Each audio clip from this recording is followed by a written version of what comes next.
okay, I know I'm like a month late on this, but I have the excuse of practice, seeing them in action. That's why I'm late, okay? It's not because I just forgot that this exists or this is an idea, but it's because I had to see them in action, okay?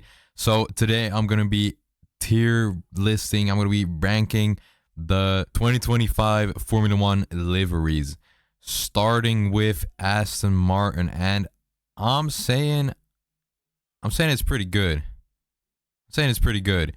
Now, they made that black block right on the side pod for some reason, which looks ass. And but apart from that, it's just a good concept. The Aston Martin in general, it's a bit too dark though, in my opinion, because you can't, when it's on track, it just, you don't really see the green pop out, which is a shame.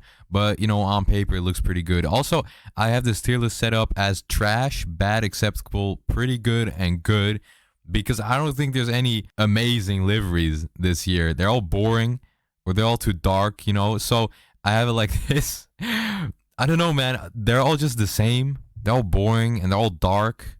You can't see shit on any of them. Anyways, next one is gonna be RB, and I'm gonna put it at good. Now, when it was released at like the live event, I was like, this is gonna look ass. I thought it looked really bad. But, on track, it looked really good, because at first I was like, all these colors, all these different colors. You have white, blue, red, green. I didn't like it. And then the little bulls looked a bit stupid, in my opinion, the gradient of bulls on the side. But, when it was on track, it actually looked good. It really stood out opposed to all the other dark-ass cars. So, yeah, it really looks good, in my opinion. It's not amazing still. It's like very uninspired, very lazy. But, at least it looks good. So I'm going to give it a good. I don't know if that's going to be the only one at good in this list. I'm not sure yet, okay? I'm doing this on the fly. Then we got Williams. I'm saying Williams is bad. Straight up bad. It's literally just a gradient blue with the ugly ass Duracell on the engine intake. And it's way too dark. On the track at the testing, you couldn't see anything on it. It literally looked black. It was so ugly. The only thing that stood out was the helmets, and that's not part of the livery, okay? So, I'm saying Williams is bad. Like, maybe even trash, but, at least the brand logos look good. Well, they don't look good, but they didn't fuck that part up. And, I like that Atlassian logo. I have no clue what the company's about. I don't really care. But, Atlassian, the logo looks good, so that's a plus. Then, next one is Red Bull. Now, I'm going to say acceptable, because Red Bull has always just been acceptable, but they're adding little things, they're adding little details. They're like Virgil Abloh, take the same thing and add 4% and you have your new product. They're doing that. They have little red lines. They have Red Bull over the little front wing now. They have the little red lines. That's a big change for Red Bull, dude. Big changes. But yeah, I think it just looks classic. It's not really interesting. It's not really flashy, but it's acceptable. Yeah, that's it. Then we got Mercedes. Now for Mercedes, I'm gonna say it's acceptable. It's borderline bad though, because this mix in between the white, silver, and black just looks bad. They used to have black, looked good. They had silver, looked good, and white looked good. So just choose one, dude. Don't choose all of them. Like, what is this undecisiveness on the livery? It looks so bad. And then they removed the finer details, like on the back, the like logo gradient. They have way bigger ones, and it's way less detailed. And the green lining from Petronas is way less, and it's just a downgrade. It keeps getting worse. I think my favorite was 2021. And then, of course, you had the silver ones. Those look good.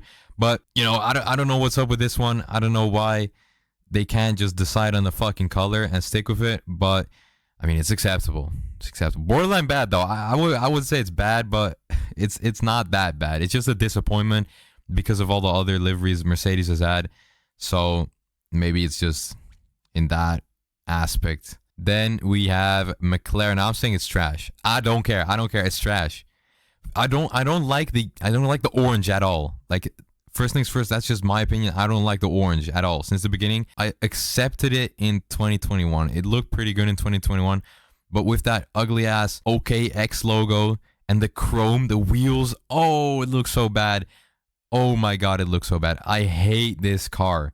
And at least before this, they were a little inspired, but this is literally just, they just put a slanted block over the car, and that's the whole livery. It's just a slanted orange block, and then black, and then orange again. That's the whole livery, and then they just plastered those ugly logos on it. It looks trash.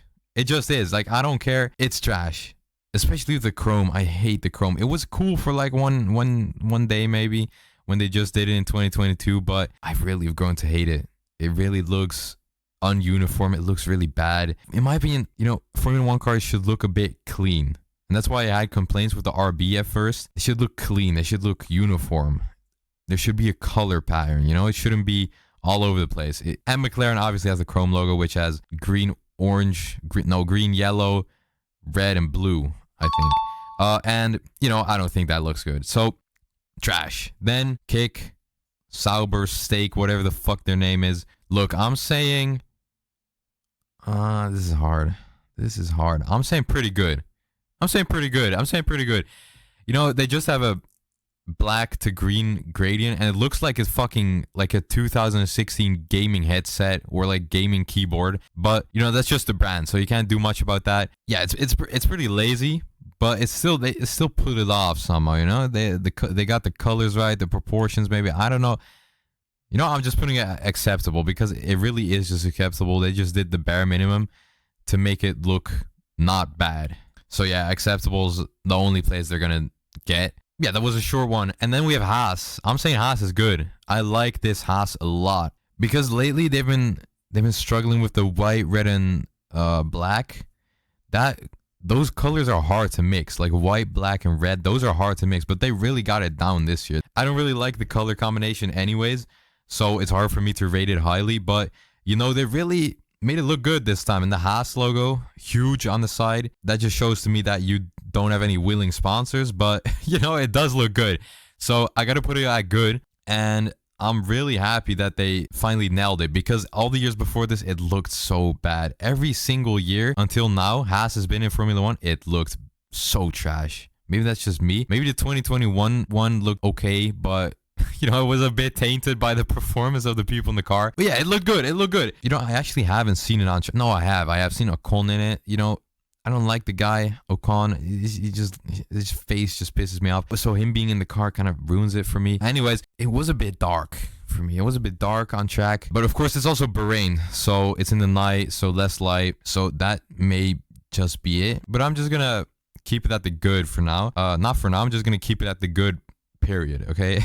Next one is Ferrari. And I'm saying pretty good. You know, when it was revealed, I thought it looked really good. Like, I know everyone hates the HP logo, but I think it looks good, dude. I don't care. It reminds me of the Marlboro or the Santander, you know. It looks good. The white with the red, that's Ferrari. White with red. The car always been white with red. I like that. I like it. And then the blue mixes it up. It feels retro to me, and that got me excited. But then I saw it on track, and of course they have the dark red now, and you just can't see shit. It looks horrible. I hate this. I hate it. It looks so good on paper and in the review and stuff, but on track it's just like a dark blob with a white block on it. I don't know why. Just make your cars lighter, dude. Just the saturation. Just slide it up like just a little, please. Okay, next year, everyone saturation all the way to the right. Okay, you got that? Good. So, you know, controversial, but Ferrari is pretty good, or actually good maybe. It's hard. It looks so good on paper, dude. It looks so good at the reveal, but it just looks so ass on track because of the dark red. But anyways, then we have Alpine, and I'm saying Alpine is trash, dude. I don't like this car at all. It looks ugly as hell from the front. It's too dark. Again, like I keep complaining about this, but it's just what it is. It's way too dark, and it's just ugly. Okay, there's not enough pink. And it's the color where it's placed is weird, and they have the black sides of the nose. It looks all off. They just completely ruin it. I like the Better Water Technologies logo on the side pod, but apart from that, it's just complete trash. This is the worst one on the grid this year, I think. Maybe it's in contention with McLaren, but it's pretty close. It's a close fought battle. But yeah, it's completely trash. I don't, you know, it's all proportional, you know? I don't like any of these liveries. You know, at the end of the day, all these liveries are kind of trash, in my opinion. But proportionally, if you just look at, like, you gotta learn to accept, you know? Just coping in this video. You gotta learn to accept this is what we got. And proportionally, the Haas and the RB look the best on track. That is, not at the reveal, but on track. And you know, I don't like any of these liveries. They all look trash. Like and subscribe. Goodbye.